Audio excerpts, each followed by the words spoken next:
Checo, hace unos días tuve una conversación con nuestro invitado, con el doctor Jackson, y fue algo como bastante interesante, porque fue una conversación como acostumbramos a hacerla nosotros, sin ningún tipo de preámbulo ni planificación, hablando sobre el pasado, la actualidad y el futuro de la medicina en realidad como debería de ser. Y dada la posición de él, y la idea no es tampoco exponerlo, porque es un médico que tiene ya años, unos cuantos años en práctica, pero tampoco queremos troncharle su camino hacia el futuro.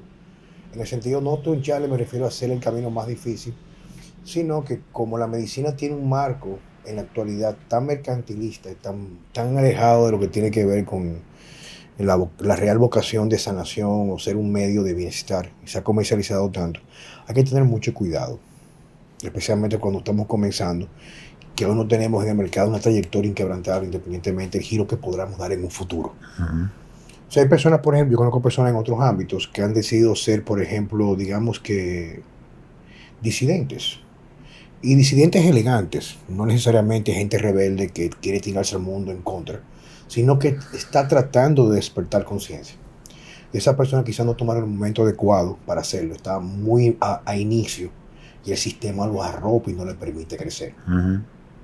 Entonces, la idea, invitamos hoy en día a nuestro podcast, Vida Sana con Juan Carlos Simón y Francesco Jeremías, es para conocer esa otra cara de la medicina, sin jamás obviar la importancia de la parte tradicional clínica, donde se enfoca de forma inicial a estabilizar las patologías, ¿verdad? Pero queremos dar una perspectiva distinta a las personas que nos escuchan, en el sentido de entender que esta es la parte más importante. Entender que siempre hay un punto de inflexión donde no más de lo anterior va a ser la solución. Y que con una persona que entienda que es el concepto de la funcionalidad, que es el entendimiento de aquellos elementos que muchas veces piensa que son una adaptación negativa, no es una adaptación para proteger a veces ciertas condiciones como hipertensión, etcétera. O sea, tú cambias tu equilibrio y en vez de perecer el cuerpo se va reajustando y manifiesta como clínica de obesidad, una resistencia a la insulina. Entonces, antes de comenzar con Jackson, que creo que tenemos hoy en día, vamos a brindar algo exquisito, algo de, digamos, mucha importancia para esta cruzada que nos hemos emprendido Francesco y yo. Ay, yo estaba buscando los vasos. Oh. No, pero que para no darle mucha vuelta a esto, quien nos escucha, que es un público que ha ido creciendo, porque inclusive hasta se lo encuentran, yo ni lo sabía, porque yo no escucho mis podcasts, nunca los he escuchado, no sé por qué me critican muchas veces por eso, es que es interesante porque se nota que es simplemente un diálogo que hacemos muy orgánico, nada planificado, ni vendemos posiciones, sino enseñar o mostrar diferentes perspectivas. ¿A qué viene esto? Ya antes de comenzar, y el ejemplo, me gusta comenzar con un ejemplo que yo vivo en el día a día, es el siguiente caso. Yo recibo ayer una señora que la conocí yo niño, muy niño, porque es muy allegada a una tía por parte de mi padre, hermana de mi papá, su hermana mayor, Margarita. Y es una querida amiga de ella, ya 71 años de edad, pero tiene una gran cantidad de condiciones, por llamarlo de esa manera, que ha agotado todo lo que te puedes imaginar. Pruebas como de contraste, que si prueba de rayos que sí o que... O sea, yo te puedo decir la cantidad de pruebas. Y al fin y al cabo lo que es esa prueba es validar lo que es la clínica que ella tiene. O sea, tú no vas a otra cosa que decirte o rectificar lo que ella ya te está manifestando. Pero ella que toma una gran cantidad de medicamentos, ya toma el Plax para dormir, etcétera, otras cosas. Es para que vayas entendiendo. Yo le abordo que el principal factor para poder tener un cambio es modificando especialmente los hábitos de alimentación. Porque tiene 71 años, tú no le ves a una gente de 71 años ya que tiene, por ejemplo, inflamación en la cadera, en la cápsula de allá arriba de la cadera, o sea, etcétera. O sea, no vamos a 30 minutos, o sea, rodilla, columna, en la parte cervical, etcétera. Anda con un bastón, no se puede sentar sino con un cojín porque le molesta el coxis, etcétera. O sea, tiene una inflamación sistémica crónica.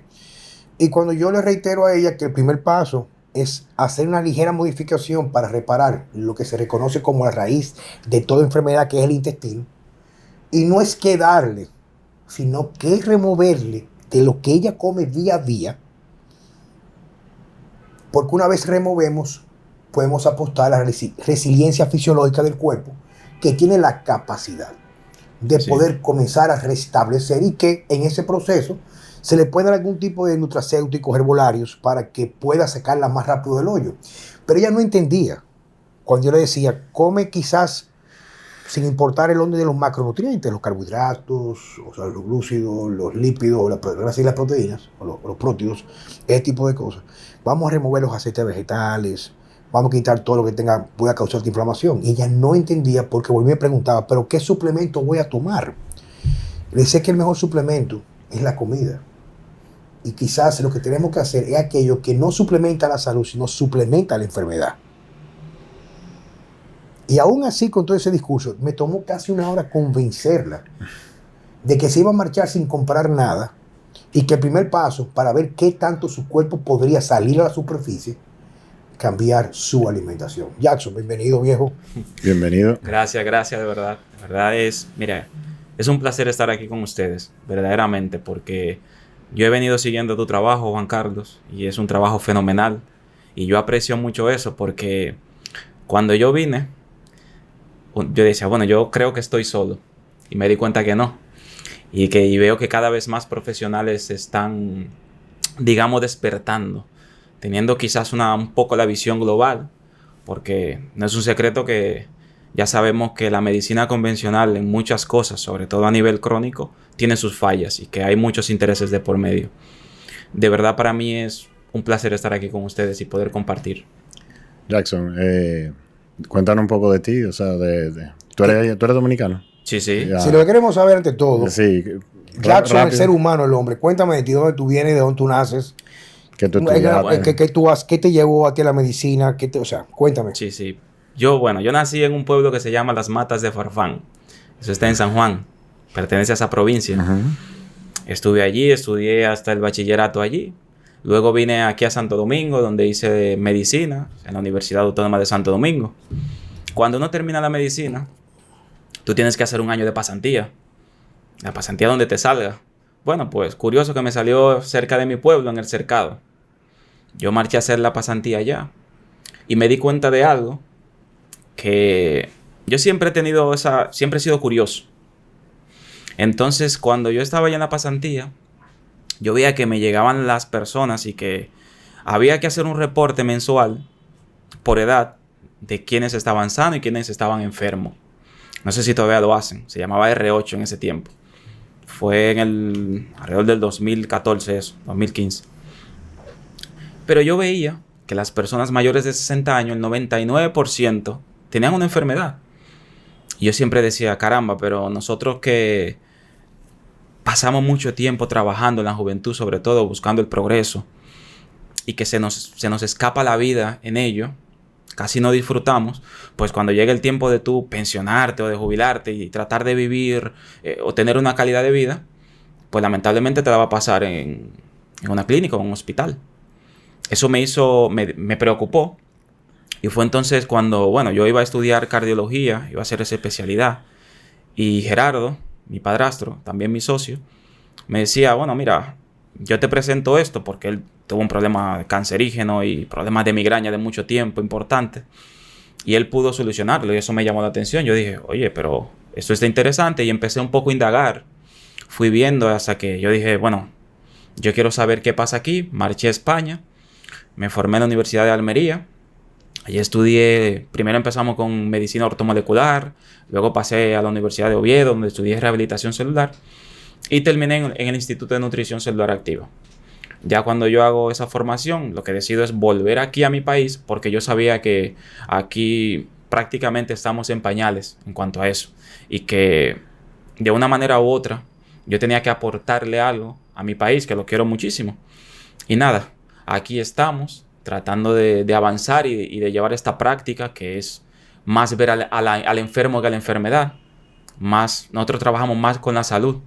Y por eso es que me gusta mucho lo que tú haces, Juan Carlos, porque yo veo que ustedes se dedican a la salud y no a la enfermedad, que ese ha sido uno de los grandes errores. Nos centramos en la enfermedad y al final la cronificamos y... Y incluso como yo lo veo así de fuera, es que ni siquiera en la enfermedad, sino en los síntomas, en tratar los síntomas y dejar la enfermedad que siga su curso de cierta forma. Y eso es lamentable. Es muy lamentable ver que la medicina es muy bonita cuando se practica de forma funcional, de forma holística, global. Pero duele mucho cuando lo que tú dices se centra solo en una sintomatología, que muchas veces... Mira, en esos días nosotros teníamos un paciente con un problema de un dolor de rodilla. Lo vio todo el mundo. Traumatólogo, medicina interna. No, que eso es psicológico. Nadie encontraba el problema. ¿Sabe dónde está el problema? En la mandíbula. La mandíbula del paciente. El cuerpo es uno y trabaja en uniformidad. Te lo digo porque muchas veces es sintomatología, pero no vamos a la etiología, no vamos al origen, no escudriñamos. En la medicina se está quedando por eso. Pero hay personas, y yo veo que hay profesionales que están despertando. Eso también es, a grosso modo, es alentador para mí.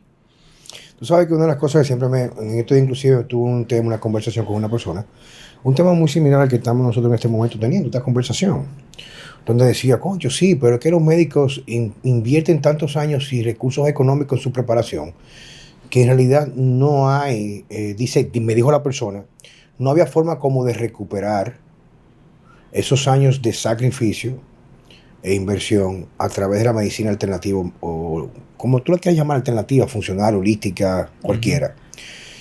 Y la respuesta que le di yo fue, bueno, la diferencia es que en realidad es de suponerse, y ahora es una opinión mía, porque yo sé que ya lo que anteriormente era una ley, hoy es tela de juicio de cuestionar si en realidad fue así o no, es que la medicina es una profesión que requiere de mucha vocación, y es la vocación de tu ser un ente, un medio de bienestar para el resto.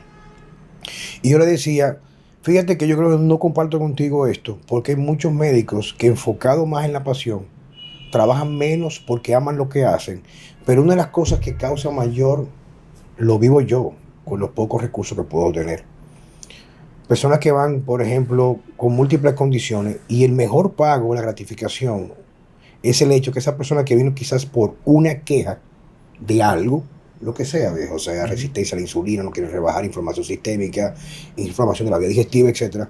No solamente cuando tiene ese enfoque funcional de la dietética, la suplementación o la medicina, esa persona no solamente alcanza lo que está buscando, sino que comienza a recuperar, digamos, que facultades que venía perdiendo, que lo asociaba a como algo que se está normalizando con los años. Y yo decía, casi siempre quien vive su pasión, el éxito, que también hay que definirlo, porque el éxito depende de cada gente. Hay gente que lo mide por el dinero, otra gente, bueno, etcétera. El éxito real viene como un valor agregado o como un valor primario.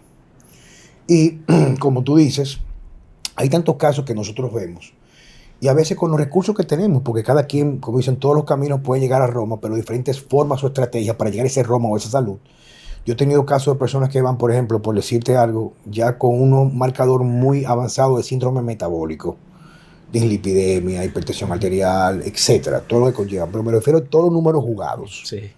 Y van solamente ya porque asumen que nunca van a dejar los medicamentos. Y tú le trabajas lo que sería la raíz de todo. O sea, la parte que tiene que ver con la inmunidad, la inflamación intestinal. Pero supuestamente, que es lo que está buscando, la parte que es más tangible, es reducirle peso. Exacto, van por lo estético. Sí. Pero no entienden que todo es parte de... Sí, pero que oigan la parte interesante. Ellos van con pocas expectativas para el resto. Exacto. No, o ni siquiera están pensando en eso, porque, o sea, como tú no eres el doctor de ellos, ni X, y ellos tienen ya, por ejemplo, 9, 12 años medicándose, medicamentos para dormir, problemas de Hashimoto en la tiroides, beben medicamentos para la diabetes tipo 2, metformina, cualquiera de los de nueva generación, etc. Resulta que lo primero que hacen es que cuando tienen 3 o 4 semanas, máximo un mes en el protocolo, me llaman y me dicen, oye viejo, pero me está pasando algo, me siento decaído. Claro. Digo, coño, pero vete al cardiólogo. Me llaman, mira, me quitaron la pastilla de la presión, me la redujeron porque se me comenzó a restablecer una presión mucho más acorde con lo que está supuesto a ser un equilibrio fisiológico X.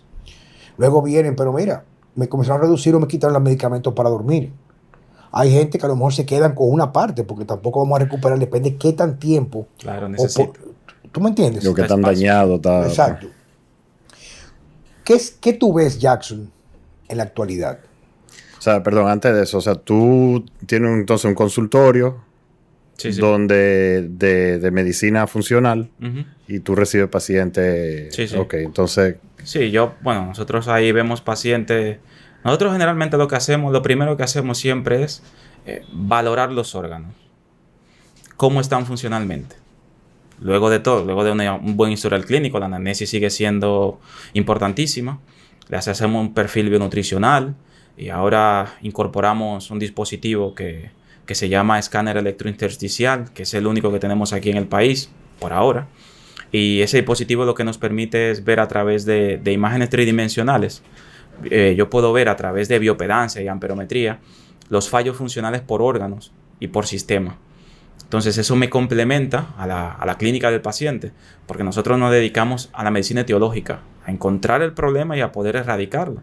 Y uno trata siempre de cuando uno llega a eso, entonces lo que le plantea al paciente es dónde se encuentra el problema y lo que debería hacer, pero siempre tratando de que ese paciente tenga el conocimiento, porque lamentablemente la información que debe llegar a la mayoría de las personas no llega, porque son controlados la mayoría de los medios de comunicación. Con esto no quiero hablar mal de ninguno, pero sabemos que hay una era de industrialismo que controla muchas cosas. Sí, pero la verdad es que tú eres un tigre noble, viejo. Porque con lo que hemos visto ahora en estos últimos 2 años en los medios de comunicación, esto es una barbaridad. Pero no entremos en ese tema. Sí. Te tengo una pregunta, pero no me quiero quedar con ella.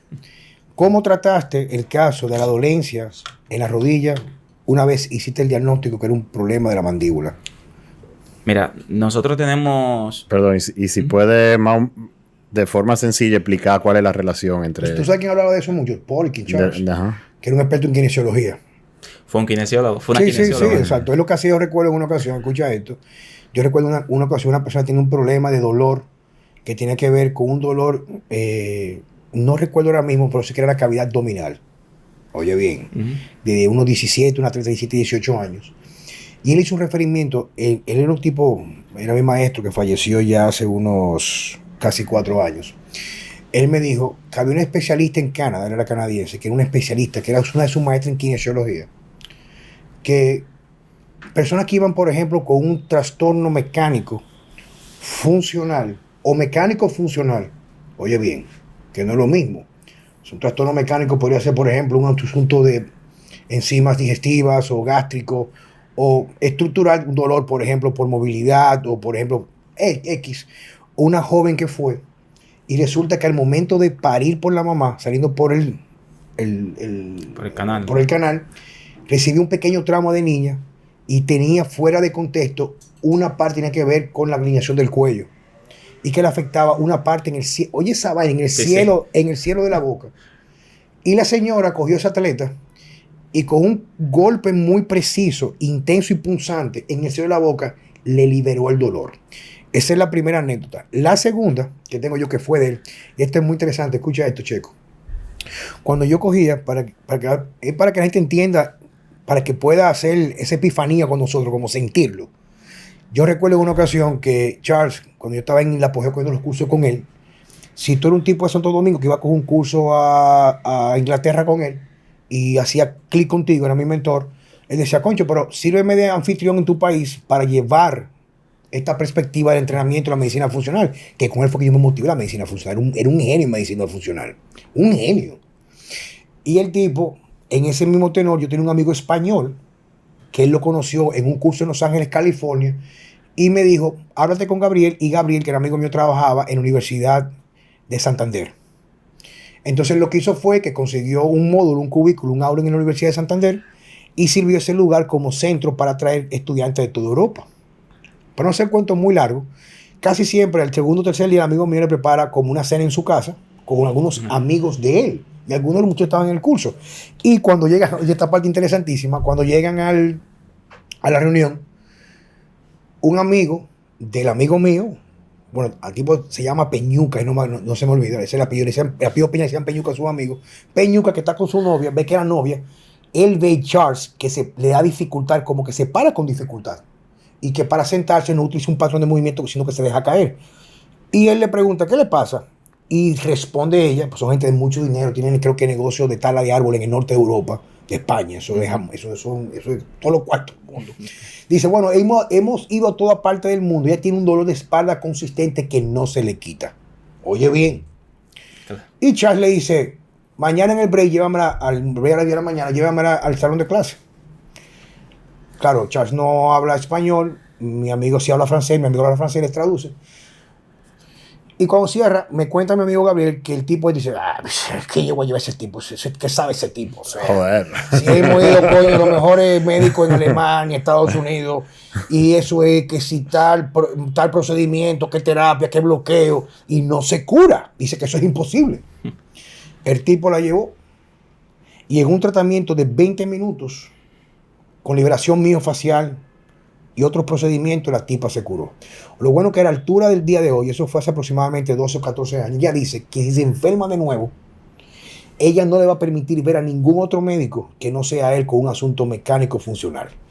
Claro. Entonces dime cómo fue la experiencia con esa paciente. Claro. Precisamente fue una kinesióloga, una doctora que se llama Mercedes, española ella. Ella vino aquí al país que tenía como una presentación con una universidad de aquí y ella conoce mucho a Gerardo.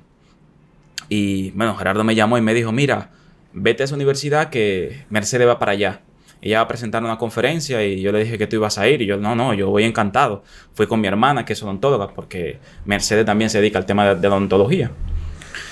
Y nada, tuvimos la conferencia y yo estuve hablando con ella de ese paciente. Cuando terminó todo, le dije, mira, yo tengo un paciente que cuando eso yo todavía no tenía dispositivos aquí que pudieran ayudarme un poco con... Al diagnóstico. Exacto.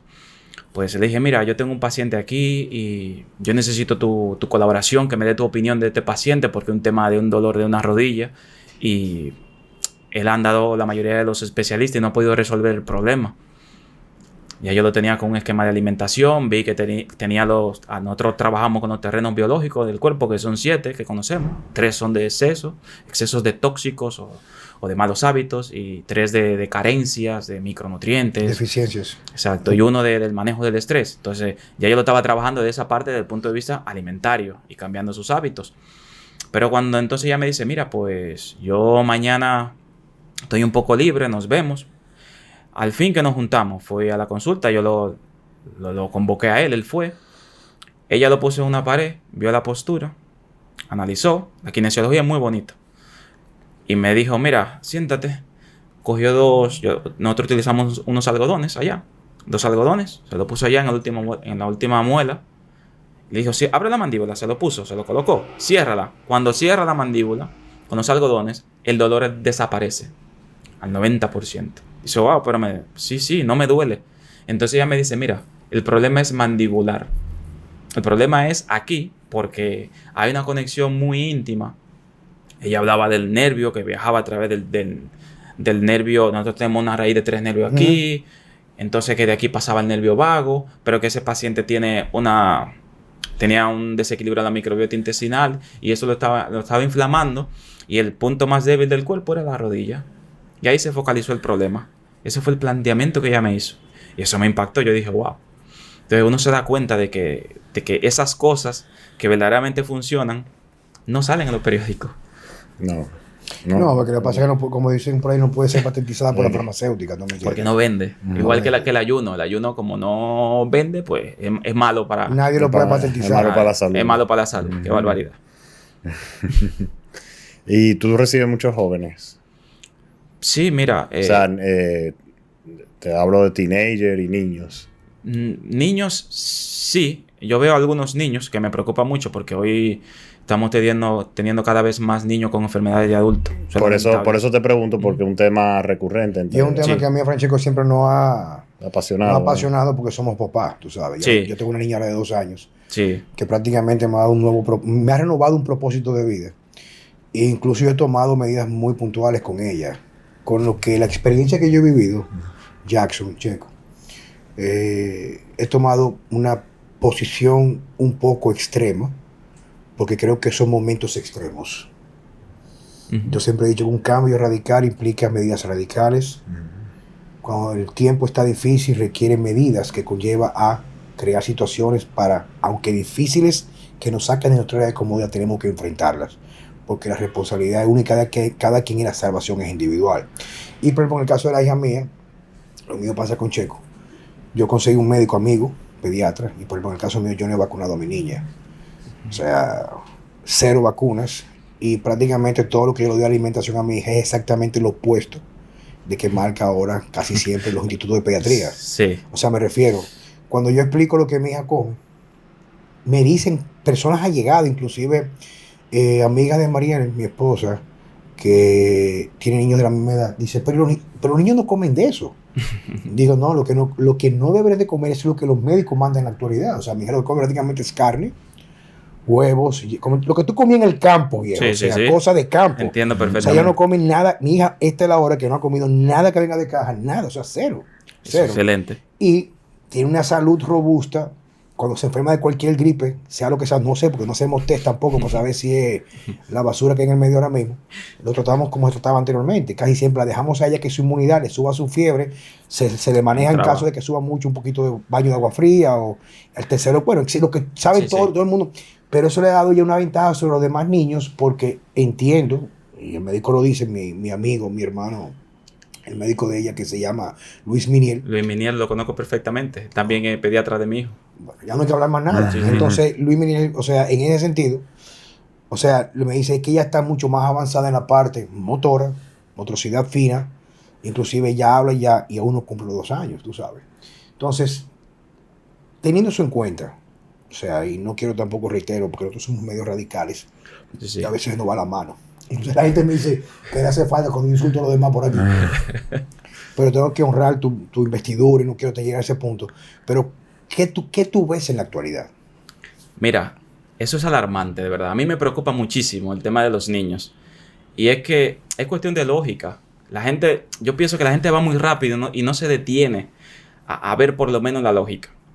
Para explicarte un poquito rápido, nosotros tenemos alrededor de 2.5 millones de años existiendo aquí en este planeta, nosotros los humanos, que hemos tenido algunos cambios en ese tiempo, hemos tenido algunas actualizaciones, digamos, naturales. Desde la última etapa que tuvimos, el neandertal, hace unos 20.000 años. Pero uno se pregunta que en todo ese tiempo, ¿qué era lo que comíamos? El 95% de ese tiempo éramos cazadores y recolectores, que ya eso lo sabemos. Era lo que la naturaleza nos brindaba. Encontrábamos la carne, encontrábamos alguna raíz, algún tubérculo en particular, pero lo que más se consumía era lo de la caza, crustáceo, algún pescado. Éramos también carroñeros. Éramos carroñeros. Entonces nuestros genes fueron diseñados en ese entonces. Se fueron moldeando, digamos. Se fueron moldeando. Lo que yo siempre digo es, mira la lógica. ¿Tú sabes cuánto ha cambiado el genoma humano desde ese tiempo hasta aquí? El 0.05%. 5%. En el libro del doctor Lorín Cordeín, hay esta paralítica que es el que hace es el como libro, que es un profesor emérito de la Universidad de los Estados Unidos. Él dice eso mismo. Inclusive en estos días un doctor que yo cogí clase con él, que aún no era director del Instituto de Medicina Funcional, que es el doctor Mark Hyman, subí una publicación estos días, se me dio taguearte, te la voy a enviar, que dice: la dieta estándar americana crea enfermedades estándares americanas. Voy a repetirlo. La dieta estándar americana crea enfermedades estándares americanas. O sea, hay una relación directamente proporcional en el tipo de alimentación que tú llevas, el tipo de enfermedad. Entonces, si tú tienes enfermedad, el problema no es qué voy a tomar para aliviarla. Claro, puede ser una decisión muy particular, pero si estás buscando salud, es cambiar lo que te llevó a la enfermedad. Claro, totalmente. Y si te fijas, no hemos cambiado nada. No. Y aquí, este es un país que tiene mucha trayectoria cultural. Y yo recuerdo cuando yo iba a la escuela que me mandaban con una lonchera, era huevo hervido. Sí, el huevo hervido y un poco de plátano de algo. Y punto. Ahora que llevan los niños, estamos copiando cada vez más. Pregúntale a Checo. Estamos copiando Checo sabe de eso. Sí, estamos copiando de Fundita, muchas cosas de Estados Unidos. Oreo. Malta India, galletitas, esos juguitos de... Yo en estos días hablaba de un jugo de manzana de eso. Si tú lo coges, si te fijas, un jugo de manzana supuestamente natural, tiene más azúcar que una Coca-Cola. Y eso es lo que llevan los niños. Pero hay una serie de desinformaciones. Es que la gente se deja manipular por la etiqueta, señor. Es impresionante. Sí, la etiqueta que te lo ponen adelante muy bonito, color verde. Sabor natural. Pero tú me diste un ejemplo en estos días cuando estábamos en tu casa, que Jackson me invitó con Gerardo a la casa de Gerardo, de su padrastro y su socio, a comer. Que tuviste una experiencia ya en tu campo, que los campesinos comenzaron a hacer ¿qué? Sí. Yo veía a la doñita. Pasaban... Porque claro, cuando estaba haciendo la pasantía, pasaban a vender la chinola, la cereza, la fruta que se daba al mercado todos los sábados para comprar jugo de sobre o jugo de cartón. ¿Y tú sabes cómo le llega esa información a ellos? Las pantallas la televisión. Tú enciendes un televisor hoy en día y te dan 10 anuncios comerciales. Y de esos 10, 7 son de comida y 2 de fármaco y quizá uno de electrodomésticos. Entonces, hay toda una manipulación de las informaciones que le llegan a las personas. Que eso es lo lamentable. A mí me pasó algo parecido antes que el aceite de coco vamos a decir, se pusiera de moda aquí. Y esas marcas como Solo Coco, Eva, o sea, las marcas locales no existían. Quizás había que ir a Samaná a buscarlo así en una playa. Pero, por ejemplo, tú ibas al supermercado y no había aceite de coco. Y yo siempre he seguido desde hace mucho el doctor Mercola, no sé si... Sí, claro. Yo sé Mercola, sí. Y entonces, cuando nació mi hijo, yo empecé a pedir aceite de coco por internet. Y yo le cocinaba la comida con aceite de coco, etcétera, etcétera. Y un día fuimos de fin de semana a casa de un amigo en La Romana. Y obviamente, nosotros llevábamos nuestras compras porque prácticamente nosotros no comíamos nada de lo que comían los demás y sobre todo para el niño. Y cuando la señora que cocinaba y limpiaba en la casa me dice, ¿eso es aceite de coco? Y yo, sí. ¿Y eso es bueno? Y yo, sí. Ah, mire, si usted supiera que en el campo donde yo vengo, nosotros lo hacíamos, obviamente de los cocos. Y un día nos dieron una charla de que eso hacía daño y ahora usamos aceite de soya, para no decir la marca. Claro, de soya. Y van al colmado. Entonces dejaron o sea, estaban produciendo un aceite sano que no le costaba nada. Y ahora pasan a tener un costo por comprar un aceite malo que le hace daño. Es porque la etiqueta dice que es libre de colesterol. Pero mira, una de las cosas que digo, por Dios, o sea, tú comenzaste con eso mismo, que tú todo lo cuestionabas. Y usualmente el que cuestiona mucho es un buen observador. Decía mi maestro que la herramienta más poderosa para cualquier área del saber era la observación. Claro. La observación. Ahora nadie observa. Digo, no observa a sus propios ojos, crea discernimiento en función a la virtualidad de una realidad. Exacto. Pero esto fue una observación que yo tuve. Yo en una época iba todos los años al Valle del Tetero o al Pico Duarte. Caí siempre al Tetero porque el Pico Duarte me lo encuentro aburrido. O sea, es una hazaña admirable, pero tú subí ya. Sí. Y había un señor que en ese momento, no sé si estará vivo, pero escucha, yo vivo de cuerpos. O sea, yo viví por muchos años la parte de apariencia, el culturismo. Luego que voy trascendiendo a la parte de encontrar el punto de equilibrio entre que lo que se vea sea igual que lo que está por dentro. No que te veas bien, estés descojonado por dentro, sino que al contrario, ese cambio interno se manifieste con una mejor exterior. Esa funcionalidad. Exacto. Es como tú dices, que lo que está dentro, bueno, déjame hacerte la historia, pero es muy interesante, escuchen esto. Cada vez que había un señor, a lo mejor de 64 años, 67 años, que la persona físicamente y con capacidad que yo quisiera llegar a esa edad, pero un señor delgado, alto, contento, de campo, que vive en la ciénaga, en un lugar que ni siquiera luz eléctrica hay. Son bobinas con paneles solares. En el último viaje, y el señor cuando subíamos, a veces uno se cansaba y subía mulas. ¿Sabes que uno está acostumbrado a eso? Es una habilidad, es una actividad como cualquier actividad deportiva.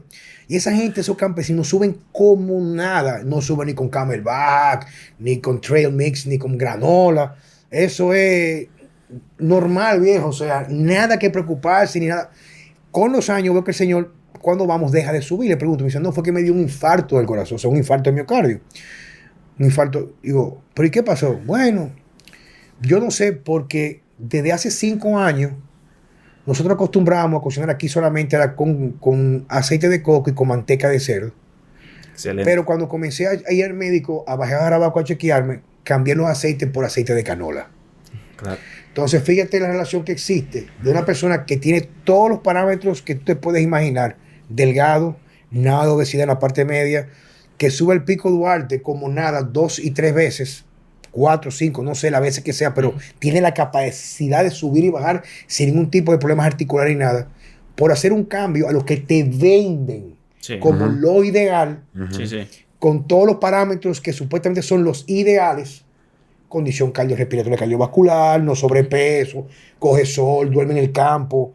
Claro. Solamente por introducir el aceite lo lleva a, en la observación que yo hago, porque no estaba ahí, a un caso atípico, a sufrir un infarto. Pero por ejemplo, lo que yo veo es que tradicionalmente los análisis clínicos, que son sumamente importantes, ¿verdad?, para tú ver, pero lamentablemente se usan como un medio de venta, de recetar. Ah, mira, el colesterol está a más de 200, tienes que tomar esta pastilla. Ah, mira, esto te salió alto, tienes que tomarte esto. ¿Tú me entiendes? Ya la medicina, como dice Jason al principio, no se enfoca en el paciente per se. No, es así. Y yo, miren, estos días vi yo... ahora el laboratorio antes te lo tenían el tema del colesterol en 200. Ya está en 190. Ahora lo ven en 190. Cuando lo ven en 190, yo digo, bueno, como sigamos así, vamos a terminar indicándole estatinas a los niños. Como sigamos bajándolo. Pero un colesterol... Perdóname, pero yo recibo madres preocupadas porque salieron sus hijos con el colesterol alto. Claro. ¿En cuánto? 198, 202. Digo, pero es que es idóneo para un niño un colesterol elevado. Claro. Es que un niño... O sea, bueno, tú sigue, papá, escúchame. Sí, no, te entiendo perfectamente. Mira, los grandes, y esto no lo digo yo, los grandes científicos que tienen... Hay científicos que tienen su prestigio y que todavía no han sido... Porque ya sabemos que hay una pseudociencia y pseudocientíficos muy bien pagados. Hay científicos que hacen buen trabajo. Los últimos datos que yo estoy viendo es que un colesterol apropiado debería ser 200 más tu edad. Sí, Gerardo me comentó eso. Eso lo dicen, lo están diciendo los grandes y lo estoy viendo yo en mucha literatura científica.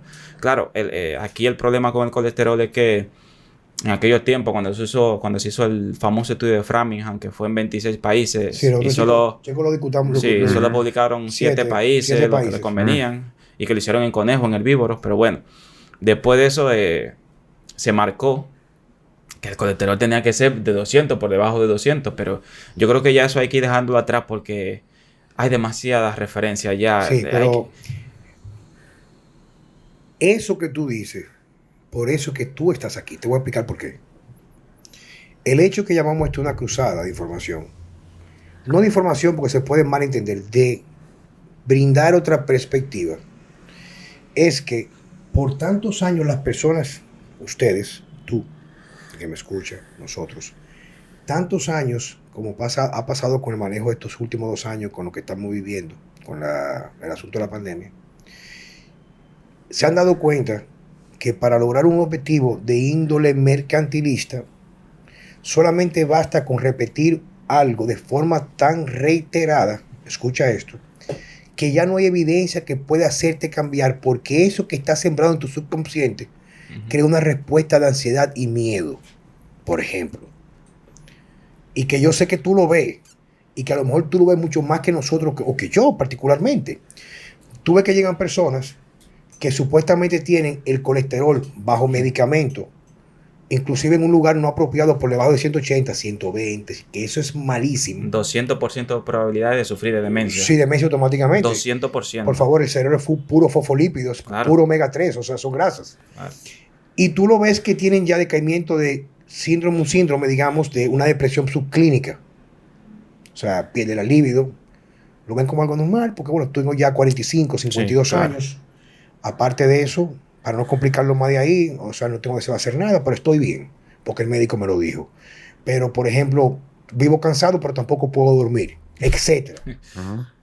Tú coges a esa persona, le pones una dieta donde elimina completamente para, como tú dices, manejar los picos de insulina, o si es candidato para un ayuno, etc. Y tú ves que esa persona comienza a salir de la miseria existencial porque ya oye, no lo que dice la clínica, perdón, no lo que dice el laboratorio, o sea, su manifestación la que tiene. Sí. Coño, me siento más bien que el carajo, viejo. Duermo como un niño. Anteriormente no que sea la cámara, me levanto temprano, hasta estoy caminando que no tenía hábito porque me siento con energía. O si era un hombre que estaba medio flojo, comienza a enamorarse más de su mujer, por decirle algo, ¿tú me entiendes? Claro. Y entonces viene con una analítica que tiene un colesterol en 140, lo tiene en 215 o en 220. Entonces viene el discurso, sí, pero que no quiero, yo quiero bajar el colesterol. Y le digo yo, pero papá, ¿qué es mejor? ¿Tener en el banco $1,000,000 o tener 250,000 pesos? o el millón. Entonces tiene que ver colesterol como una reserva energética que usualmente el colesterol no es el problema. Ahora, un problema de dislipidemia excesiva podría ser una manifestación clínica de algo que está por debajo, porque el colesterol tiene un papel protector para múltiples funciones como carga tóxica, inflamación sistémica e incluso deficiencias como por ejemplo como ácido pantoténico y niacina incrementan el colesterol, pero no es que te está haciendo daño, es que no lo estás metabolizando por las vías correctas. Hay una gran cantidad de factores, pero que no hay algo por lo cual tú deberías de preocuparte. Ahora, si ese colesterol, que no lo vamos a tocar, está de la mano, por ejemplo, con un problema de hiperinsulinemia, glicemia elevada, triglicéridos elevados. Entonces, ahí sí hay un problema, pero no con el colesterol, sino con los restantes. Exactamente. Porque ya ese colesterol puede ser el resultado de un síndrome metabólico e inflamación sistémica, pero bajarlo inclusive, dicen algunos médicos dominicanos ya, que están despertando, inclusive cardiólogos tradicionales, pero son un poco tímidos. Sí. Oye, pues tiene una práctica a lo mejor de 20, 15 años, con una buena facturación, donde mandan muchas estatinas y las farmacéuticas le pagan sus congresos, te dicen automáticamente, dicen, no, es que inclusive, escuchen esto, el colesterol es tan protector, en algunos casos, inclusive para problemas como cáncer no diagnosticado, el colesterol tiende a subir, que tú bajarlo con medicamentos, incrementa la posibilidad de lo que está subyacente salir a flote. Totalmente. El colesterol es como el bombero que va a apagar el incendio. La inflamación. Exacto. Él va allí, pero muere en escena. Cuando llegan, encuentran el colesterol muerto ahí y le echan la culpa a él. Él no es el culpable. Él fue a apagar, a resolver el problema. El mismo Mercola también relacionaba mucho el colesterol muy bajo con un incremento de riesgo de cáncer. Sí, hay bueno, porque tiene una respuesta. Cuando hay problemas de inmunidad, el colesterol tiende a subir. Claro. Como un mediador. ¿Tú me entiendes? Mira, eso que quede bien claro. Hay suficiente evidencia científica, pero mucha, de muchos años, que ya manifiestan que el colesterol no tiene nada que ver con la formación de la famosa placa de ateroma que produce el infarto. El colesterol no produce infarto. Y eso se puede decir hoy con toda rotundidad, porque ya hay suficientes pruebas para saberlo y por clínica. Entonces los médicos, la mayoría, un colesterol en 205, vamos automáticamente, sin ver ningún parámetro, a poner estatinas. Yo recuerdo una doña que me llevó a la consulta que tenía un dolor en el cuerpo que no se le quitaba. Ay. Me duele el cuerpo. Doctor, cuando, la reviso y todo, lleva consumiendo estatinas, llevaba casi 2 años. 2 años consumiendo ese fármaco. Claro, ese fármaco te inhibe la síntesis de colesterol, pero también te inhibe la síntesis de una coenzima importante, que es la coenzima Q10, que paradójicamente es un antioxidante que protege la musculatura cardíaca y los demás músculos. Pues yo le quito las estatinas, la suplemento con ubiquinol, con coenzima Q10. Ve a la doña. A los 3 meses, impecable la doña. Tú sabes que me pasó algo muy similar, Francesco, cuando teníamos el gimnasio en Diamond. ¿Te acuerdas? Hay un muchacho que inclusive nosotros por ello entrevistamos aquí, que es el coach Francis Di Carlo. Es un muchacho muy, muy interesante y muy buen trabajador, muy humilde. Nosotros aquí inclusive le tenemos mucho cariño. Él en ese momento, por asunto estaba dando unos entrenamientos muy específicos al pelotero, que ahora es gloria dominicana, el David Ortiz. Y él, que fue estudiante mío en la parte de entrenamiento, él me lo llevó al gimnasio cuando estábamos en Diamond. Coño, veo ahí bien, cuando David Ortiz entra. David Ortiz es un tipo muy sencillo. Me saluda y yo tenía un pequeño consultorio pequeñito, estaba comenzando con unos cuantos libros y entraron a mi consulta. Porque quería saber qué estaba pasando con su alimentación, que él se sentía débil, David. Y tenía dolores musculares. O sea, me dice, viejo, que me siento débil. Y yo hago mi vaina, pero coño, y con una pesadez muscular y como con dolor en el cuerpo, que sé yo qué. Y él, que no fue en una consulta formal, sino fueron solamente a preguntarme qué yo opinaba. Bueno, fueron nada con las cosas que yo acostumbro. En ese momento yo no pedía tantas cosas, yo estaba en pañales, diría yo. Le digo yo, pero te medica con algo. Sí, estoy tomando estatina 20 miligramos diarios. Le dije, papá, mira, mi sugerencia para ti, te doy una idea. Cambia de cardiólogo, es lo primero. y tu causa de tu problema viene a raíz es el consumo de estatinas. Efectivamente, claro, no hablé más nunca con él, pero Francis Di Carlo me llamó, que habló con un médico, le cambiaron y prácticamente en 2 semanas ya no tenía dolores en el cuerpo, automáticamente. Es así. Jackson, si yo voy a tu consulta, por ejemplo, arranco para allá ahora mismo, ¿cuáles son los procedimientos que tú utilizas? Por ejemplo, va cualquier persona, llegó, va a consultarse contigo con Gerardo, usualmente, ¿cómo lo manejan eso? ¿Cuáles son los pasos protocolares que ustedes hacen antes de llegar a la entrevista y hacer el diagnóstico? Ok. Bueno, cuando a mí me llega un paciente, lo primero que yo hago es ver cómo entra. Ver cómo me da la mano. Son cosas que ya te van dando una serie de informaciones ahí que nosotros empezamos a ver. Empieza la anamnesis, la historia clínica. Como médico yo la hago completa. Una revisión, incluso le hago el examen físico y todo. Luego que yo le hago esa historia clínica, que lo dejo que me dé todos esos datos, le paso a hacer algo que nosotros le llamamos IOMET, perfil bionutricional del paciente, que es como un cuestionario muy parecido a la historia clínica, que me deja ver cuáles son sus hábitos. Es como una entrevista, alrededor de 80 preguntas. Cuando yo la hago, obtengo unos parámetros que lo veo en un software que me deja ver carencia de ácidos grasos poliinsaturados, hipoglucemia postprandial luego de consumir mucho azúcar, que me deja ver ciertos parámetros, alteración de la microbiota intestinal por clínica o por sospecha que uno tiene como médico. Yo veo esos parámetros y luego entonces le hago otro estudio que se llama OligoScan. Este estudio que a través de espectrofotometría en la palma de la mano me permite entonces ver si hay metales pesados, cómo están los niveles de minerales y de algunos oligoelementos que no se pueden ver en sangre de manera apropiada. Y voy obteniendo esos parámetros. Y ahora, como incorporamos el ACE, le hacemos el ACE para ver los fallos funcionales que hay por órgano.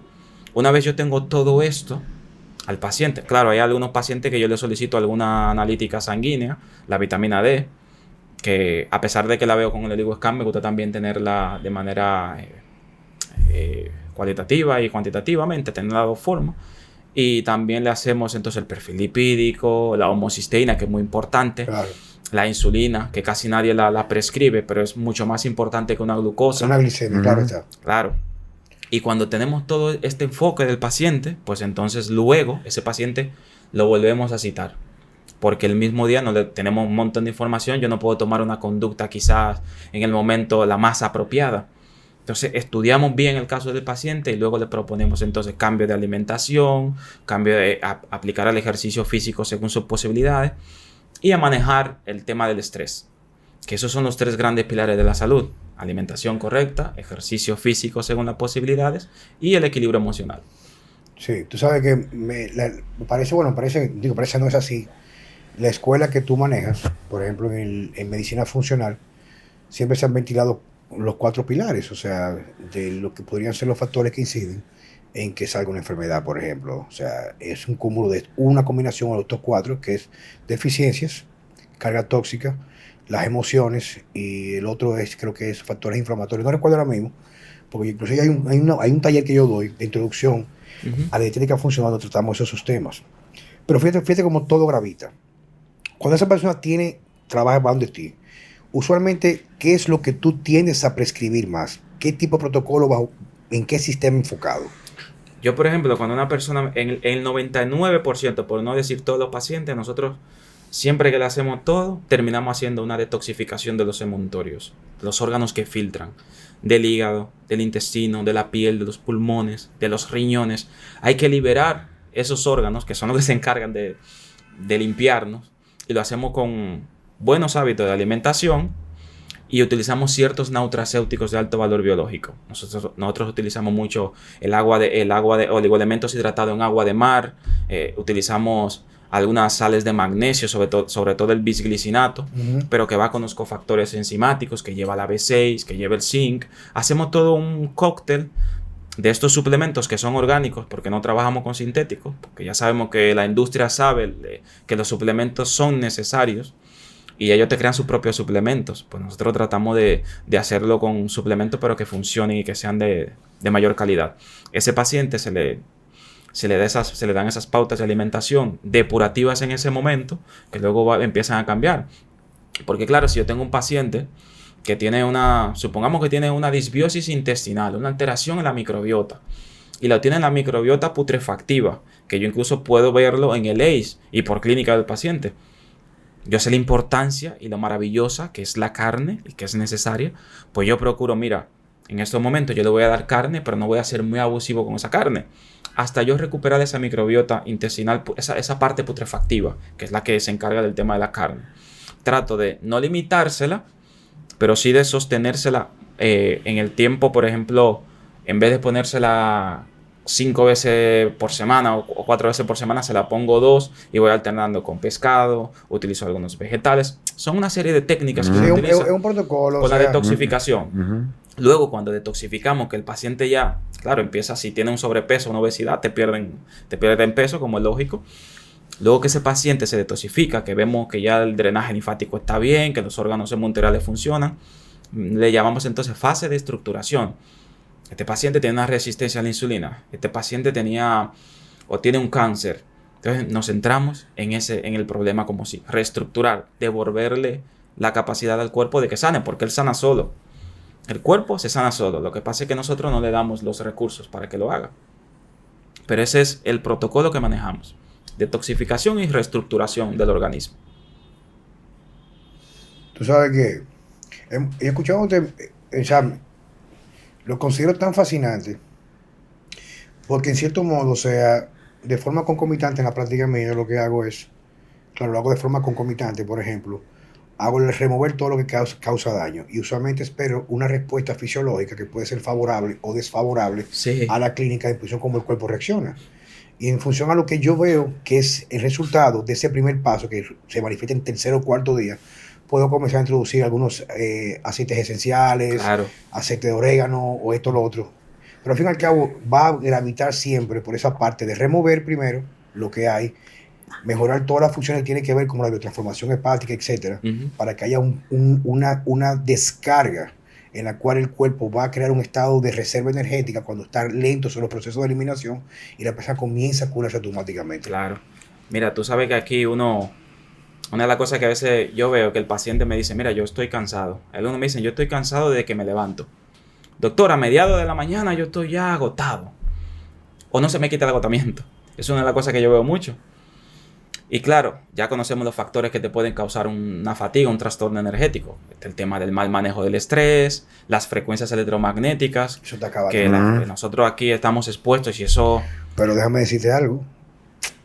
Yo acostumbro interrumpir, porque como no... No interrumpe. Pero que inclusive yo recibí en estos días en mi práctica un muchacho que trabaja creo que para el TIS. Pero el tipo es un genio. Él es ingeniero electromagnético. Y su trabajo, escucha esto, es instalación de antena. Y él me estaba comentando que le hace tanto daño que la única forma de no enfermarse, él tiene que irse de viernes en la tarde al lunes en la madrugada para un campo de montaña para poder desintoxicar su cuerpo de la carga que va acumulando en los campos electromagnéticos. Oye lo que me dice él. E incluso el podcast anterior que se canceló era porque él venía, pero la compañía se lo prohibió. No, claro. Porque algo sí me he dado cuenta, por ejemplo, es que tengo muchos amigos donde en los países que ellos viven se regula mucho el tendido eléctrico, las antenas en la ciudad. Sí. Alemania, Inglaterra. Y cuando viene aquí a Santo Domingo me dice, por más que yo quiero, no coincide un sueño reparador. Y uno de los principales causantes de esa epidemia que hay de fatiga crónica, que eso se manifiesta en estados que te lleva a desórdenes como depresión, desorden bipolar. Digo, tiene otras etiologías más o menos ya de carácter nutricional, el segundo caso. Pero el asunto es que hay un factor que es que más te va a permitir así, incluso todos esos procesos de reparar o recuperar neurotransmisores, hacer más eficiente los estrés oxidativos a nivel hepático, es durante el sueño profundo. Sí.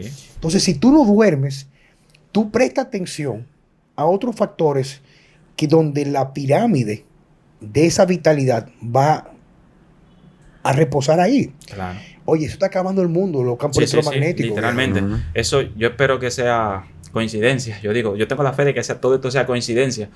Lo digo porque, mira, a nosotros, en lo que uno va pudiendo ver, lo que quieren es que esta generación que viene creciendo cada vez es más suprimida. cada vez el sistema lo suprime, lo está volviendo, por decir una palabra, literalmente zombie. Personas que no tengan cuestionamiento, que no tengan despertar. Para nada, viejo. No, para nada. Y claro. Que vivan en el metaverso. Claro. La glándula pineal, por ejemplo, una glándula extremadamente sensible que nos permite conectar nuestro ser espiritual con nuestro cuerpo. Se sabe que la industria lo que quiere es que no tengamos ese contacto con ella. Que de repente tenemos pasta dental con flúor. Tenemos wifi. Eso es el diablo. Viejo. Tenemos wifi, tenemos los glifosatos que andan en los alimentos. Y claro, increíblemente esas son... Los cereales. Claro, esas son las sustancias que dañan la glándula pineal. Uno dice, cónchale, pero qué coincidencia. Y si la gente que nos escucha comenzar a indagar qué es eso que estamos hablando, porque la gente no entiende lo que es eso. No. La gente no entiende, por ejemplo, que esa glándula pineal se trastorna completamente, estar el día entero con la pantalla azul. Totalmente. O sea, uno de los factores que incide en los trastornos de sueño profundo es la pantalla azul. La pantalla azul. Porque la glándula no puede liberar ni siquiera melatonina. Sí. O sea, es un asunto impresionante. Sí. Pero, y reitero, que me voy a mantener lo más cuerdo posible. Coño, es que hay que comenzar a despertar, viejo. No, totalmente. O sea, tú no puedes dejárselo todo. O sea, fíjate, inclusive, yo tengo un tema, y me gusta poner esto porque es mi experiencia, Jackson, Checo. Yo recibo ayer una chica hermosísima, se llama María, de Santiago, y su familia, la familia me quiere invitar a dormir para su casa, viejo. Porque ella tenía una muchacha joven, pero con problemas de fertilidad. Y ella no fue a tratarse conmigo por problemas de fertilidad, sino trastorno de sueño, se sentía decaída. Su dosis, yo trabajo con dosis muy elevadas de vitamina D3 con K2, especialmente de MK7 por fermentación, y su tratamiento, y resulta que a los 3 meses, aparte de rebajar, que no rebajó tanto como yo quería, pero sí se desinflamó, quedó embarazada. Y fue a verme ayer, de Santiago bajaron y su mamá con 7 meses de embarazo. Pero el mensaje es que si ella no busca la manera de esa carga excesiva que nos está aniquilando o castrando como seres humanos, que debemos estar apegados a un dictamen evolutivo, biológico, fisiológico. Escucha esto. Comenzamos a procrastinar.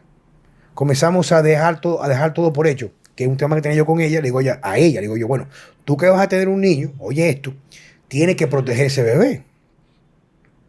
¿Cómo así? Digo yo sé su posición. Digo, claro, viejo. O sea, yo tengo en mi seno familiar sobrinos míos que eran niños dentro de la normalidad, y lo he dicho en varias podcasts aquí, en varias de estas intervenciones, se van a Estados Unidos, ya niños normales, ya desarrollados 3 y 5 años de edad, le exigen para ir al colegio de nuevo repetir todo el proceso de vacunación, y los 2 niños son autistas, el más pequeño tiene un autismo bastante profundo. O sea, se convirtieron en autistas. O sea, son autistas ahora. Otra coincidencia. Entonces, no me quiere decir a mí, o sea, que yo me pongo bruto, viejo, o sea, no me quieras tú convencer a mí de que no está causado por la vacuna. Pero o sea, solamente hay que leer el trabajo de Teresa Deicher, se llama, una profesora y científica que tiene un trabajo fenomenal con la relación que hay con el autismo y la vacuna. Literalmente. Y lo presenta, pero claro, eso no sale. Sí, pero un trabajo maravilloso. Pero que, oye, el mensaje que de original era que cuando yo le comento a ella me dice, sí, pero yo tengo un problema. Digo, ¿cuál? Que en Santiago, entre mis amigos que tienen hijos, ser buen padre es llevar sus hijos a vacunar. Okay. Entonces digo yo, entonces, ¿qué tú vas a decir? Vas a decir, yo fui buen padre aunque mi hijo desarrolló autismo, porque mi responsabilidad era encajar en el estereotipo o en el conglomerado o encajar en lo que se está estipulando como normal. Se está normalizando la estupidez. Claro. Sí. Se está normalizando la falta de un rol específico que vaya de la mano, por ejemplo, con tu sexo biológico.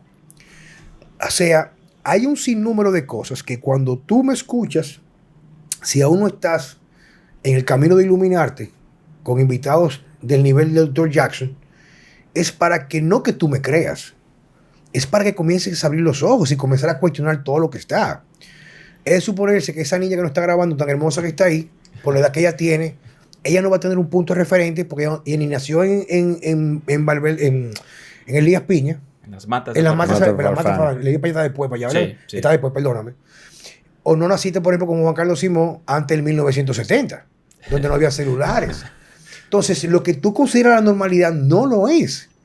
Y nosotros no podemos jugar a ser Dios, porque Dios es simplemente reflejo, o viceversa, y no importa el orden, de lo que es la naturaleza. Claro. Y cualquiera que quiera atentar contra esa naturaleza, eventualmente se las cobra para atrás. Entonces yo no estoy en contra de la ciencia, al contrario. Esto es ciencia real. O sea, la ciencia, cuando yo estudié en el colegio, hacer ciencia era a través del método científico. Claro. ¿Que nace a través de qué? De la observación suya. Cuestionamiento. No lo que te dice la virtualidad con estudios que tú no puedes validar por ti mismo. Entonces, cuando tú comienzas a observar y tú dices lo siguiente, es sencillo. No es el rock izquierda, no es el disidente, es sencillo. Si supuestamente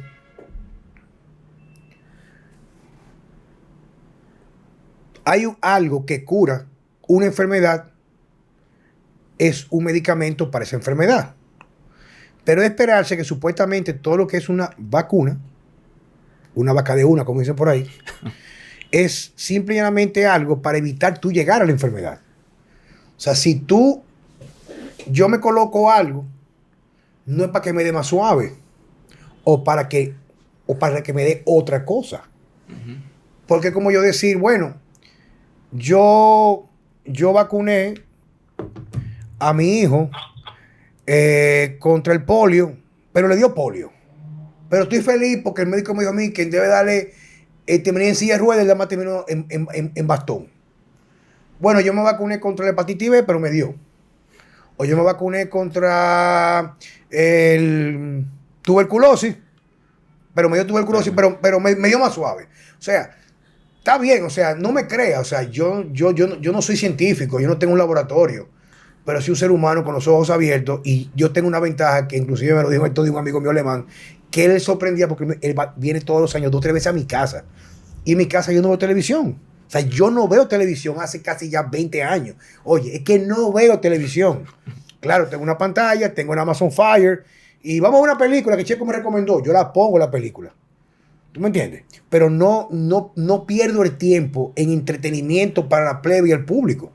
No estoy diciendo que usted sea estúpido, sino simplemente es que la estupidez no es algo por lo cual tú sentirte inferior, porque todos en cierto modo, o por la inocencia o por la mala influencia, llegamos en cierto modo a ser estúpidos. Es un asunto de semántica. Claro. No es el estúpido que es un bruto, sino el estúpido que lo tienes acá, pero no lo cuestionas. Uh-huh.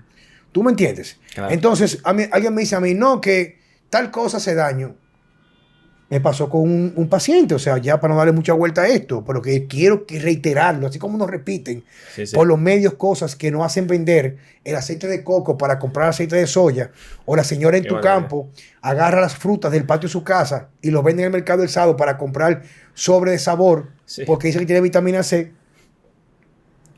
Tú tienes que comenzar a cuestionar, y resulta que con esta persona fue, escucha esto, papá, que una persona que tiene todo lo que tú te puedes imaginar, que son todos los números para sufrir un episodio cardiovascular, ya tiene hipertensión, le pusieron Stern, está metiendo que sé cuántos medicamentos, tiene problemas de azúcar, delgado sin músculo, con mucha grasa en la parte media, grasa visceral, etc. Yo le mando una dieta como la mando yo, una dieta de eliminación, prácticamente con ayunos programados, evitando los aceites inflamatorios, y le digo yo, vamos a consumir mantequilla en este orden, especialmente con algunos vegetales para mejorar la absorción de vitaminas como la K, etc. Vamos a utilizar manteca para las comidas criollas, en este orden, manteca de cerdo. Y me manda a decir, escucha esto, que él no puede consumir eso porque eso lo enferma. Y le pregunto, ¿pero tú lo consumías antes? No, nunca. Pero el cardiólogo me dijo a mí que consumir eso me enfermaba del corazón. Pero tú te enfermas. Pero coño, viejo. Sí, o sea, tú te enfermo, papá. Y no consumía eso. Tú no consumías eso. Claro. ¿Qué es lo que tú consumías entero? Comida en la calle que tiene todo, tiene aceite de vegetales. Todo lo que viene en caja tiene aceite de vegetales. O tiene glifosato. O tiene esto y lo otro. O sea, vamos a lo natural, vamos al campo, viejo. O sea, algo muy sencillo. Si vino del campo con pocos procesos, no es malo para ti. Y una persona que consigue desintoxicarse de los campos electromagnéticos, dormir mejor, va a dejar de sentir necesidad de comer por ansiedad poco a poco, cuando se restablece ese equilibrio de la microbiota, Claro. las hormonas, va a comenzar a comer con hambre fisiológica. Claro. Mira, en su momento los aceites industriales quisieron demonizar un poco el tema del aceite de coco, el aceite de oliva de primera presión. Algunos me decían, doctor, pero es que dicen que cuando yo caliento un aceite de oliva, igual se satura que el que venden en los galones eso en los supermercados, que eso no es aceite. Eso fue lo que ellos quisieron vender. Y yo siempre les digo, mira, el problema no es que se sature. Ese no es el mayor problema. El problema mayor es que cuando esos aceites que venden en esos galones, que tú compras en el supermercado, lo llevan a una temperatura de más de 600 grados, lo primero. Lo sacan aceite de palma, que te le ponen aceite vegetal, porque el término vegetal es como sinónimo de salud. Y en ese caso es todo lo contrario. Te lo hacen de aceite de palma, de canola, de semilla de girasol. Te lo llevan a 600 grados. Eso sale negro, como este micrófono. Negro el proceso. Nadie va a comprar un aceite color negro así.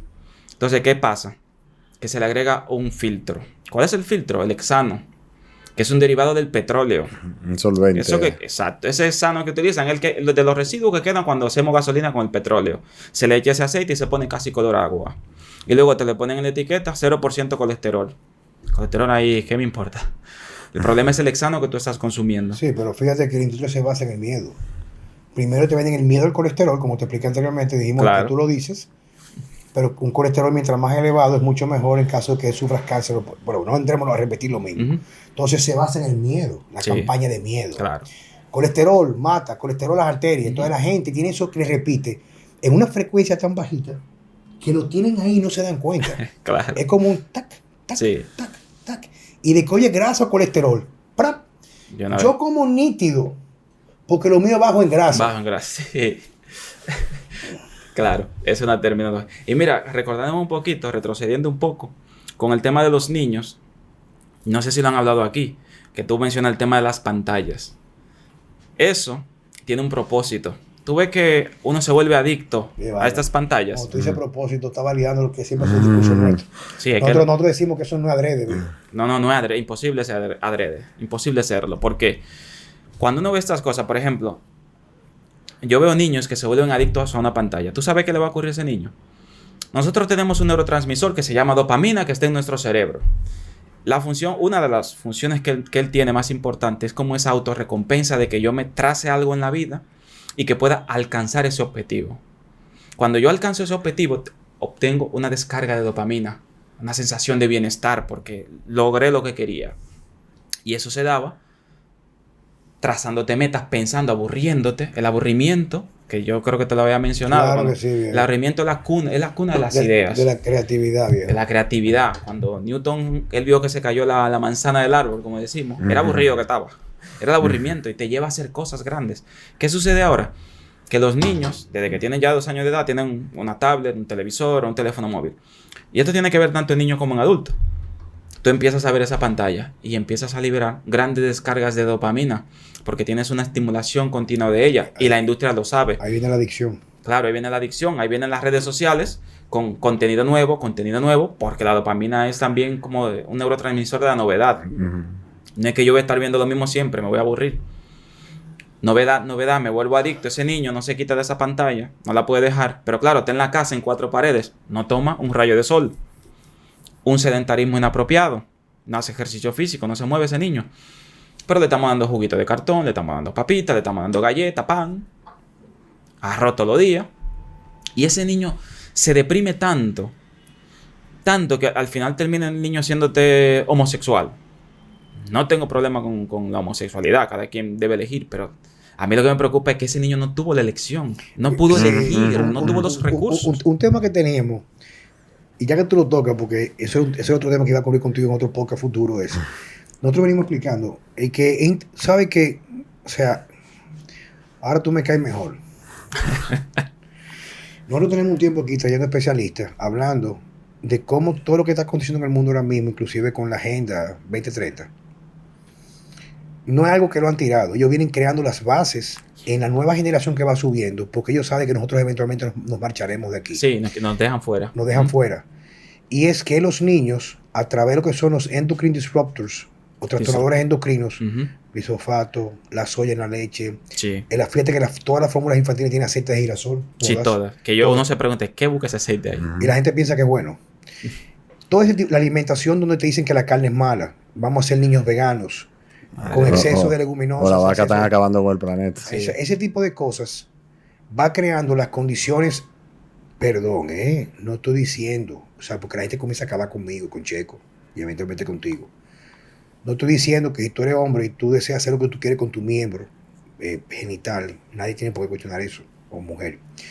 Pero, como dice Jackson, en esa formación que vamos teniendo, hay ciertos factores que de carácter evolutivo van de la mano con el entorno para que el niño vaya desarrollándose, perdón, desarrollándose con una integridad de varios sistemas, lo cual lo va a llevar a una pubertad sana con perfiles apropiados.